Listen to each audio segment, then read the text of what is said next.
let me share with you a quick story as we get into this video right here. Alright, so years and years ago, like I'm talking hundreds of years ago, there was a master. And this master was actually a king of the land, of the village. He was a king. And this king, he had a servant. And the king found this servant quite cute, to say he was simple-minded. Because he'd always say to everything, "It's all good." King said, "Oh, well, we might not be able to have as much food on the table tonight, servant. It's all good. Servant, we have to cut your wages. We're seeing not as much gold coming in the kingdom nowadays. Servant, it's all good." Like, master, saying to the servant, I'm really sorry to inform you, but like your father has passed away. Oh, death is just a part of life. It's all good." And, the master can never really understand how the servant always kept this attitude of, it's all good. So anyways, honestly, the king, really loved the servant, and they had become best friends. So one day, the servant and the master were going out on a hunting trip, and they went out into a forest, similar to this one, but hundreds of years ago, looking for game. They were hunting. And the servant was loading the gun for the king, because the king would never have to load his own gun. And they were having a conversation. And the king and the servant were talking as the servant was pouring gunpowder into the gun. And the servant didn't realize that he had put way too much gunpowder in the gun. Without realizing there was too much gunpowder, the servant handed the gun to the master. The master shot the gun and blew his own thumb off. And the king had said, "What had happened? You had put too much gunpowder into my gun. My thumb has been blown off." And there was a servant saying, "Man, it's all good, man." And the king's like, "Well, servant, it's not all good. I'm going to have to imprison you for distraction." So the master and the servant went into a court of law where the servant was charged with distraction and had to serve 20 years in prison for blowing the king's thumb off.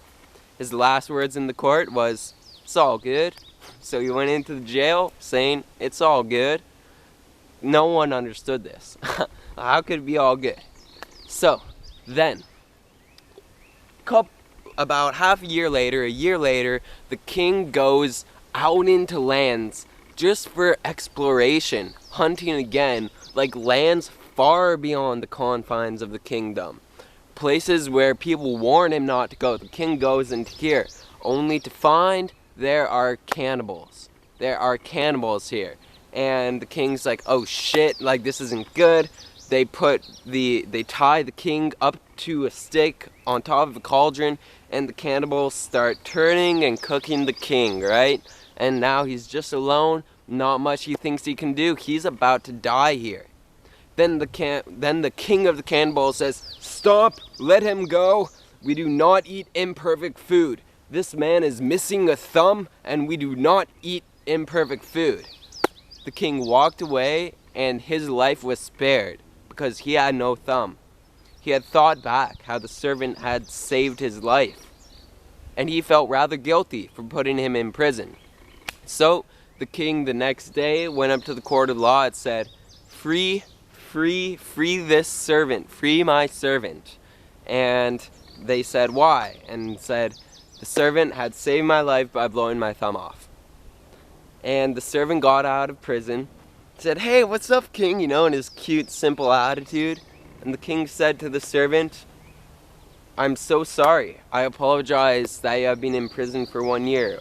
What may I do to give you this 1 extra year of your life?" The servant said, "It's all good. Don't worry about it." The king was like, "How can it be all good? I made you miss 1 year of your life." The servant said, "It's all good. If I was with you, I would have been perfect food and I'd be dead.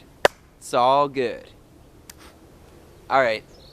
Wow, I think that took about 3 minutes to explain, and that honestly doesn't really have much to do with what I'm talking about today. So I hope you like that story, how, it's all good.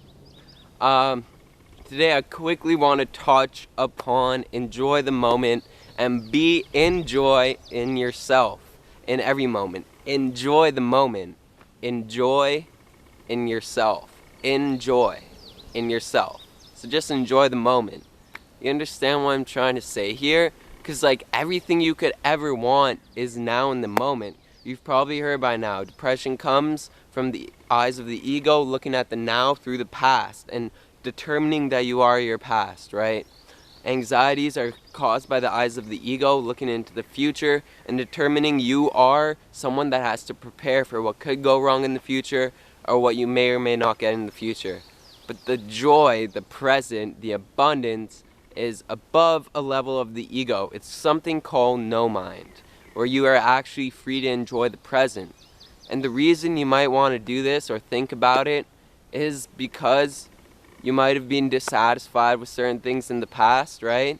But when you release your mind, when you release your ego, you'll see that the only problems are generated by the ego, because your ego is everything you think you are. The ego is, I got bad grades in school and I cannot be successful in life. The past ego says, oh, my relationships fail and I am not worthy of love. You know, all those stupid old stories. But the thing is, the ego never lives now. The ego never lives to see that everything is fine and in divine nature right here, right now. Only a higher level of being, a higher level of consciousness can be fully aware and present in the moment and really love it. So if you're interested, try releasing your ego. Try breathing awareness into this moment. Try focusing on one thing. Observing your mind, instead of telling yourself you are your mind. Think of it this way too, right? Well, in order to be successful, make millions of dollars, get those relationships, I have to focus on the future, because all that's going to come in the future. But understand, those feelings that you feel like the future may bring you, you get lots of success, you're really joyful, happy, abundant, smiling every day. If you can see that right now, why don't you start living it right now? You don't need a certain car to make you smiling all day. If you can envision yourself smiling all day, why not just do it right here in this moment? Two things that does. It brings joy inside of you right now that emanates to the outside, and you're more actually likely to attract that thing, that money, that relationship. Because we can only perceive of that of which matches our vibration.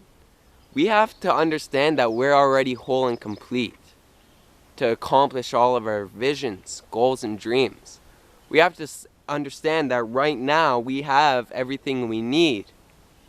That way we can get more of what we are. So, love this moment. If you have a certain vision of you being able to feel some way when you get something, realize you're already able to feel that way. You don't need that something. You already are that of everything you want. In this moment right here, it's everything. By the time that stuff comes in the future, it's going to be right now. Namaste.